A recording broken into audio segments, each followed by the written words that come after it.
ওং স্থাপকায় চ ধর্মস্য সর্বধর্ম স্বরূপিণে অবতার বরিষ্ঠায় রামকৃষ্ণায় তে নমঃ। ওং জননীং শারদাং দেবীং রামকৃষ্ণং জগদ্গুরুং পাদপদ্মে দয়সিত্বা প্রণমামি মুহুর্মুহুঃ। ওং নমঃ শ্রী যতিরাজায় বিবেকানন্দ সুরয়ে সচ্চি সুখ স্বরূপায় স্বামিনে তাপহারিণে। আজকের এই বৃদ্ধাশ্রম শুভ উদ্বোধন এর অনুষ্ঠানে আসতে পেরে আমি ধন্য মনে করছি। আমরা জানি যে একটা মহৎ একটা কাজ বলা যেতে পারে, একটা সেবা। বৃদ্ধ আশ্রম মানে তাদের যে দায়িত্বে যারা আপনারা আছেন, এটা বিরাট একটা সেবা করার সুযোগ।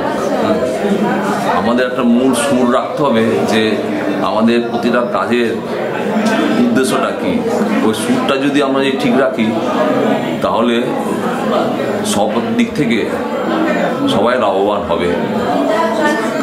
উদাহরণ দিয়ে বলা হয় না যে একের পাশে যদি আমি যত শূন্য বাড়াবো ততই বেড়ে যাবে, কিন্তু আমি যদি এক না রেখে যদি এই শূন্য যদি পরপর বাড়িয়ে যায় তো শূন্যই হয়।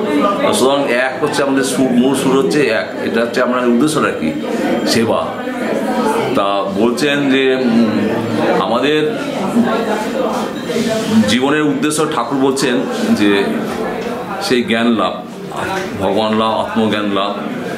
তা সে পরমাত্ম জ্ঞান লাভ। তা যে কোনো যোগ একের বেশি যে কোনোভাবে হোক, নিষ্কাম কর্মযোগ করে হোক, জ্ঞান যোগ, ভক্তি যোগ, ভগবানের পূজা অর্চনা করে হোক, সেবা যোগ তার মধ্যে একটা পড়ছে। প্রধানত 4টে যোগের কথা বলা হয়, কিন্তু সেবা যোগও তাই। সব করার উদ্দেশ্য হচ্ছে কি, আমাদের এই সমস্ত শুভ কাজ করার উদ্দেশ্য হচ্ছে নিজেরই উপকার। স্বামী বলছেন পরের উপকার পাওয়ার নিজেরই উপকার।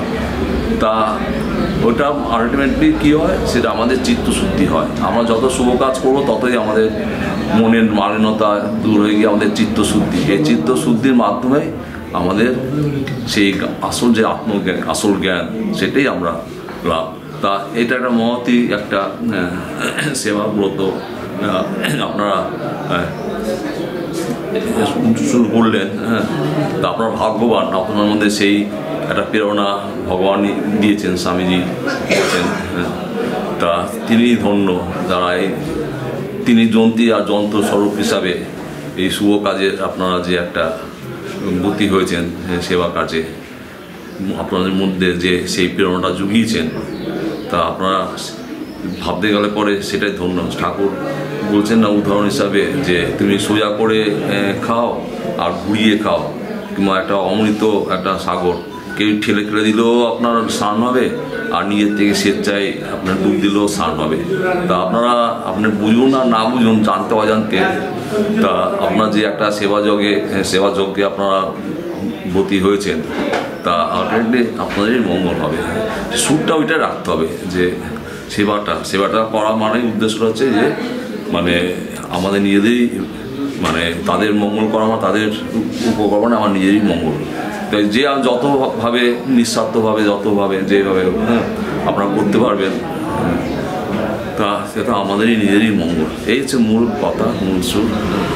তা প্রার্থনা, ঠাকুরের কাছে প্রার্থনা, তাদের আশীর্বাদ বর্ষিত যারা এই মহৎ কাজে যারা গতি হয়েছেন, এটাই ঠাকুরের প্রার্থনা, আশীর্বাদ।